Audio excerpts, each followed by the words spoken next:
Good evening मेरे प्यारे बच्चों।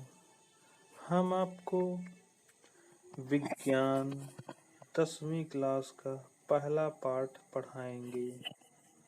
इसमें पहला पाठ है रासायनिक अभिक्रियाएं एवं समीकरण।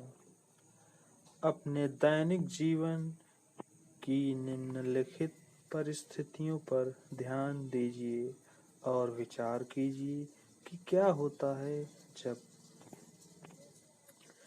क्या होता है जब गर्मियों में कमरे के ताप पर दूध को खुला छोड़ दिया जाता है।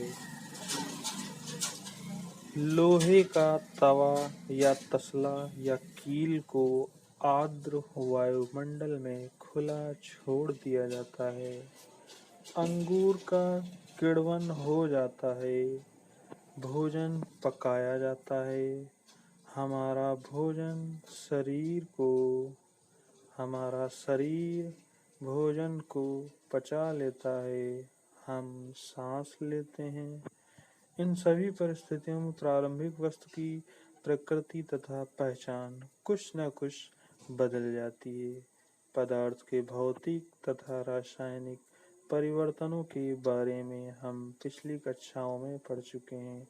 जब कोई रासायनिक परिवर्तन होता है तो हम यह कह सकते हैं कि एक रासायनिक अभिक्रिया हुई है। आप शायद यह सोच रहे होंगे कि रासायनिक अभिक्रिया का वास्तविक अर्थ क्या है। हम कैसे जान सकते हैं कि कोई रासायनिक अभिक्रिया हुई है। इन प्रश्नों के उत्तर पाने के लिए आइए हम कुछ क्रियाकलाप करते हैं। क्रियाकलाप को आप प्रयोग कह सकते हो, प्रयोग ही कहा जाता है।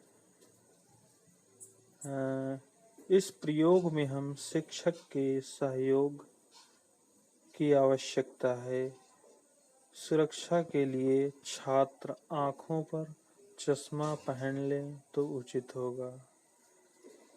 चश्मा पहनना उचित इसलिए होगा क्योंकि अगर सामने से गर्माहट महसूस होगी तो चेहरा झुलस सकता है, आँखों पर प्रभाव पड़ सकता है। जैसे हम अपने हाथ को आग की तरफ ले जाएं तो रोएं झुलसने लगते हैं। इसी प्रकार आपको चश्मा पहनना चाहिए।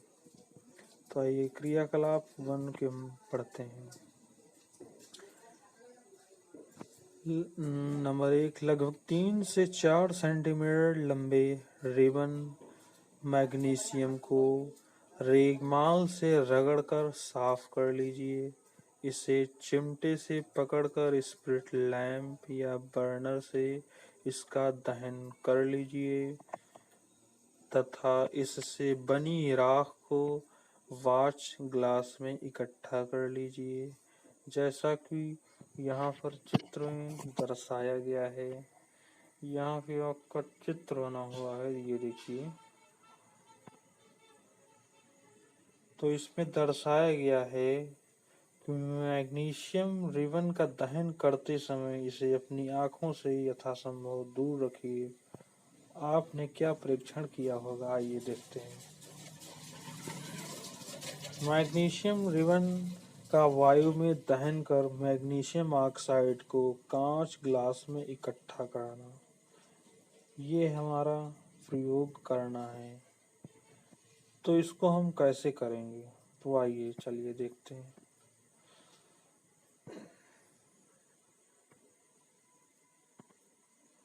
आपने देखा होगा कि चमकदार श्वेत लौ के साथ मैग्नीशियम रिबन का दहन होता है और यह सफेद चूर्ण में परिवर्तित हो जाता है। सफेद चूर्ण में परिवर्तित हो जाने का अर्थ है यहाँ पर कि वह सफेद छोटे छोटे कणों में बदल जाता है।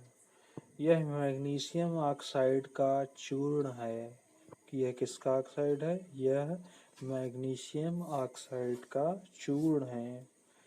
वायु में उपस्थित ऑक्सीजन तथा मैग्नीशियम के बीच होने वाली अभिक्रिया के कारण यह बनता है। किसके बीच बनता है?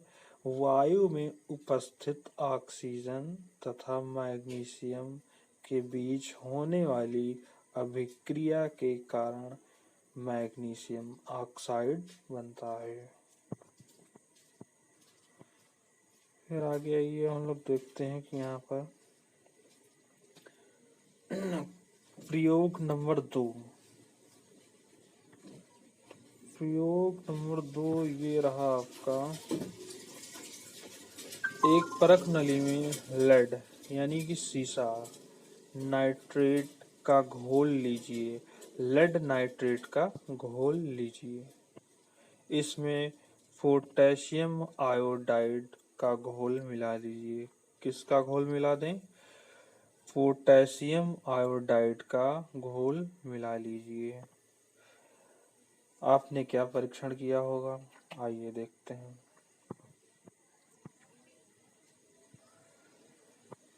एक शंक्वाकार फ्लास्क या परख नली में कुछ दानेदार जिंक लीजिए।